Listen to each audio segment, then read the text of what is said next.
मैं नरेश कुमार जांगड़ा हंस वास्तु शक्ति चैनल की पाठशाला में आपका हार्दिक स्वागत करता हूं। पहले कमेंट लेते हैं। किसी ने कहा सर 3 टांगों वाला दीपक कब जलाए, कब लगाना चाहिए? देखिए 3 टांगों वाला दीपक वैसे तो आपको मंगलवार के दिन चेतन करना चाहिए, लेकिन ये है राहु की रेमेडी। तो आप इसको अगर किसी घर में बहुत ज्यादा उपद्रव हो रहे हैं, दरारें आ रही हैं, बहुत ज्यादा पपड़ी है, सीलन है, बहुत ज्यादा झगड़े फसाद होते हैं, दवाइयों का सिलसिला नहीं टूट रहा है, तो वो इमरजेंसी रोजाना भी लगा सकते हैं, लेकिन साउथ में। और वैसे अगर ठीक है तो वैसे घर को अगर बैलेंस करना है, बहुत ज्यादा ये दिक्कतबाजी अगर नहीं है, तो आप मंगलवार के दिन भी लगाओगे तो आपके मकान में जो राहु की जो जनित जो भी समस्याएं हैं वो कंट्रोल होंगी। जीवन में आगे बढ़ने में आपको बहुत मदद मिलेगी। दवाइयों का सिलसिला टूट जाएगा। शरीर में अगर जैसे बॉडी में जब वात हो जाता है, यानी जब दर्द होता है, तो बंदा एक बहुत बुरा फील करता है। ऐसे ही जो मकान में बहुत बुरा फील जो होता है, जो दिक्कत होती है, उनसे पीछा छूटता है। दुश्मनाई से, बीमारी से, पैसे के नुकसान से, काम कारोबार से, यानी जितने भी एक जो पॉइंट है ये, वो सारे के कंप्लीट बैलेंसिंग में आने शुरू हो जाएंगे। तो ये दीपक बहुत अच्छा है, और आप अगर ये दीपक लगाते हो तो बड़ा अच्छा आप फील करोगे।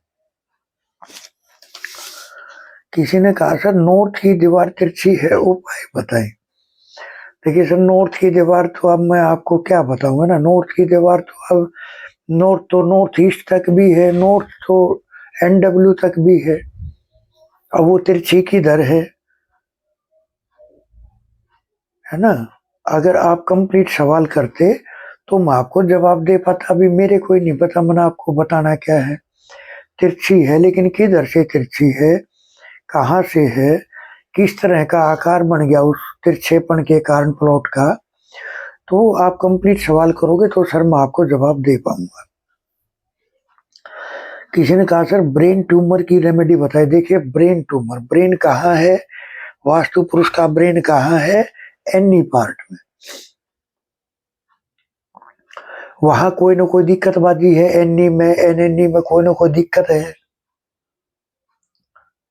वहां टॉयलेट हो सकती है।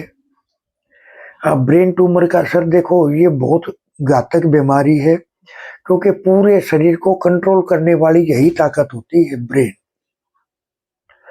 तो इसके लिए मैं एक बात कहना चाहूंगा, आप 7 प्रकार का अनाज सांड को खिलाया करें। और मैं तो ये कहूंगा, अगर ये पोजीशन है तो रोजाना खिलाया करो।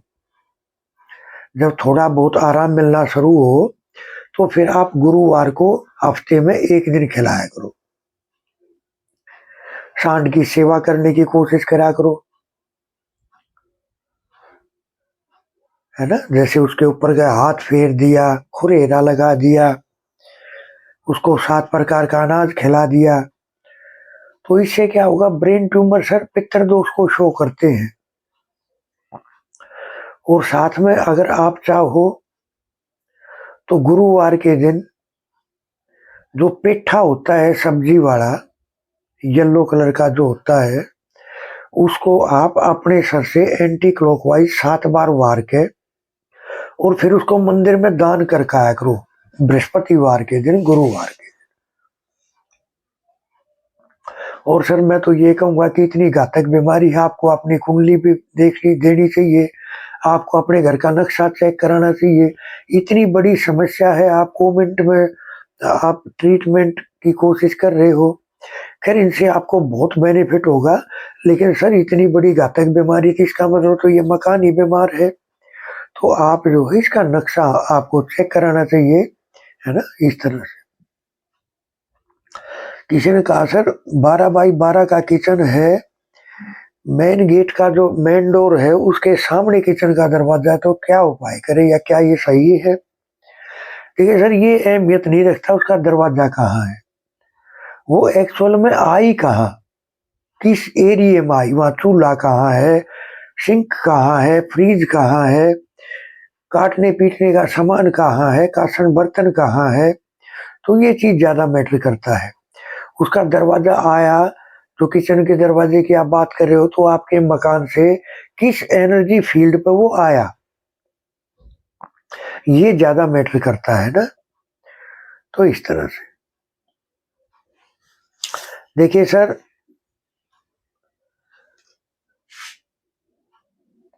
मैं एक चीज स्वर विज्ञान के बारे में और कहना चाहूंगा।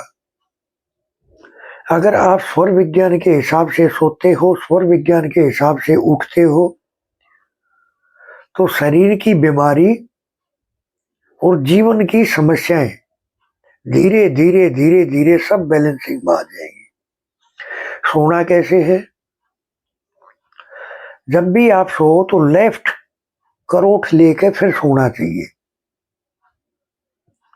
वो सोने के बाद में किस तरफ हो जाए वो एक अलग मैटर। जब सो तो लेफ्ट करोट लेकर सोओगे तो आपका सूर्य स्वर चालू हो जाएगा, जो आपके खाए हुए भोजन को पचाएगा।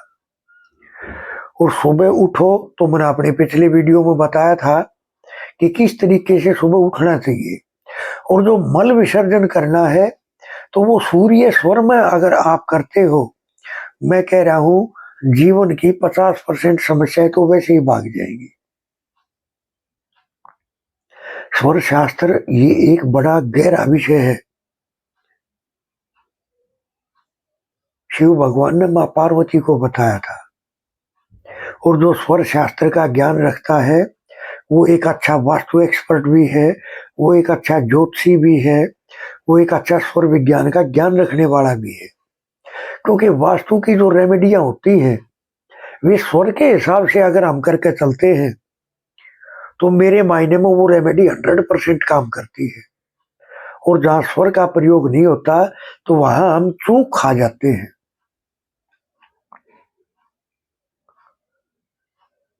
सर, किसी ने मेरे पास फोन किया कि सर दुश्मनी बहुत ज्यादा है।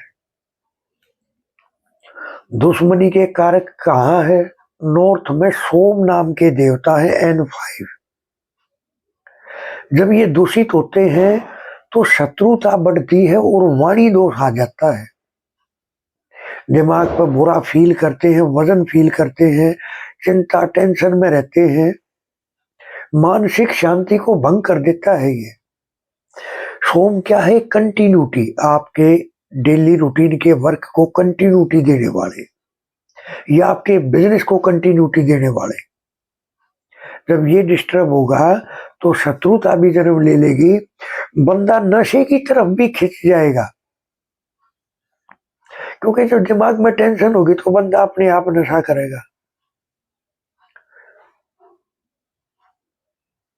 तो N5 सोम नाम के देवता, इनको हमेशा अच्छी तरह से रखना चाहिए। और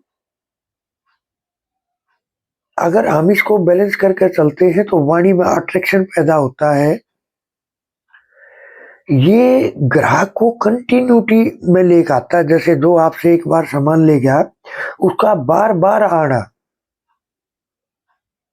उसमें कंटिन्यूटी लाना, ये सोम देवता का काम है। हंस वास्तु शक्ति ये चैनल आप सबका है। लाइक करें, सब्सक्राइब करें, शेयर करें, कमेंट करें। वास्तु के एडमिशन ओपन है, सीखने के इच्छुक हमारे से संपर्क कर सकते हैं। सर, शुरू से शुरू किया जाएगा और आपको उस विषय की इतनी गहराई और प्रैक्टिकल कराया जाएगा जो जिससे आप अपने काम को कर पाओ अच्छे से। थोड़ा सा टच इसके अंदर लोगों का भी दिया जाएगा, थोड़ा सा टच इसके अंदर घड़ियों के बारे में भी दिया जाएगा, क्योंकि घरों में घड़ियां भी होती हैं। और हर ऑब्जेक्ट के बारे में, क्या ऑब्जेक्ट कहाँ रख दिया तो इनके साथ में क्या चल रहा है, यानी मेरा मतलब है वास्तु सिखाने वाली बात। अपनी लाइफ का जो एक्सपीरियंस है वो सिखाया जाएगा। तो सीखने के इच्छुक संपर्क कर सकते हैं। थैंक यू, धन्यवाद, नमस्कार, जय हिंद, जय भारत।